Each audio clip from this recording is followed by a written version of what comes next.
to work on. Now, in terms of the optional protocol on the sale of children, child prostitution, and child pornography, which is also covered by the follow-up on violence against children. There are 13 countries now, additional countries, who have ratified since May 2010. Just examples, okay? And 2 more countries signed following.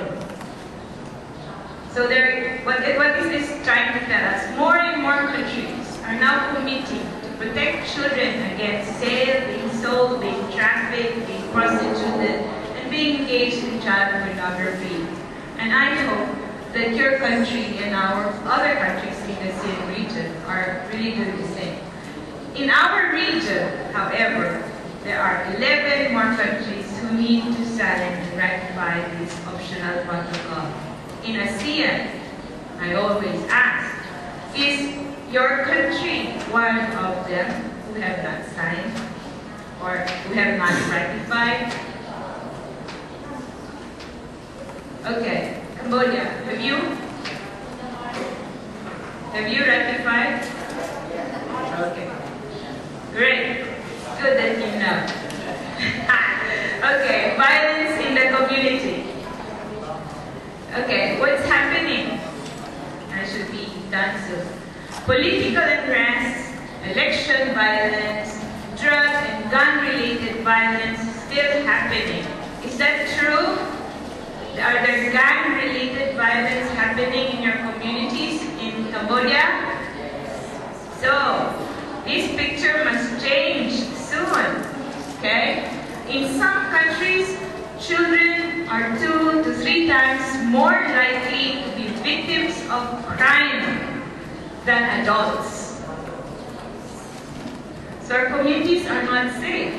And a survey of 9 countries found that only 53% of children had at least one safe place to play. That's why they're being exposed to a lot of violence. Other progress in the region I'd like to share is that now we have a stronger civil society engagement with ASEAN mechanisms. Violence against children has become a major agenda of the ASEAN Commission on the Protection of Women and Children. Capacity building processes among child rights civil society organizations have been done and is still going on, including the children. There are partnerships now, new partnerships and stronger partnerships being developed amongst and across child rights organizations and human rights organizations in the region. And children and young people are already seen to be engaging with the ASEAN mechanisms and processes. And also, there are spaces now for children and young people and adult engagements. So we now see ourselves, both of us, now, this is one process that I'm talking about. So, allow me now to look at, to share with you some of the conclusions after the progress. Violence is still shockingly and unacceptably high, and our progress is not enough. It's not enough. There are certain issues we would like to share. Within the ASEAN countries, despite legislation or laws on child protection, there is still widespread acceptance of certain degree of violence in child rearing and disciplining. Customary laws are now encouraging harmful traditional practice to continue.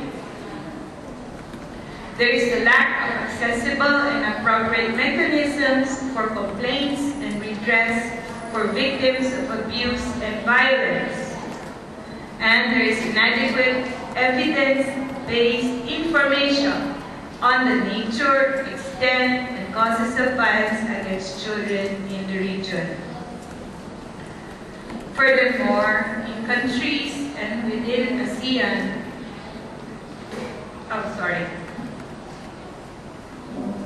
social acceptance of violence against children continue to prevail. There is no assured safe space for you, for children and young people, to ethically and meaningfully engage or be a part in the processes that are very important to the promotion and protection of your rights. Last is that there is a question on how far and how much will the ACWC, the CN Commission on the Protection of Women, the Rights of Women and Children, and other ASEAN mechanisms, will be able to become the mechanism by which you can complain, and your complaints can be addressed and responded to. So these are quite a big thing for all of us. So the challenge, therefore, is for us to be able to encourage or urge our countries, and the ASEAN as a region, to implement specifically national strategies that would be able to free all children of all forms of violence. There should be legal prohibitions of all forms of violence, and there must be information or data, continuing data collection, so that we would know if we are making progress, or so that our programs can be designed or developed based on this information. And there is a note here. The children who are most at risk of experiencing violence should be a part of this process as well. Then, we are urging governments to report on an annual basis the progress that they have made and to answer the questions that are asked in regards to this. Next is a challenge for children to be participating in this process of giving information, including in the systematic monitoring and reporting of progress based on the recommendations.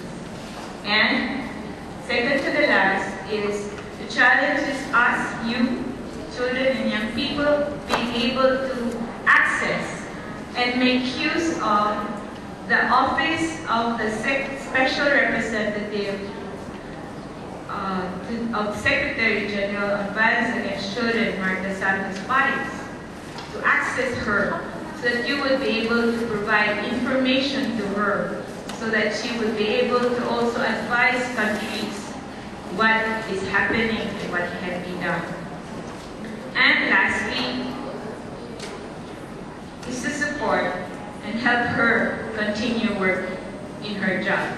Have you met Marta Santos Paris? Have you heard about her? Well, she is the Special Representative to the Secretary General on Violence Against Children.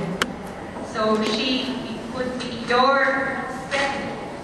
If you need to get in touch with her, she could easily send her a note through her email and tell her what's happening about the situation of violence against children in your country. And I think that's where I'm going to end. As we say, no violence against children is justifiable, and all violence against children can be prevented. And he led the UN study on violence against children 2003 to 2006. Thank you very much.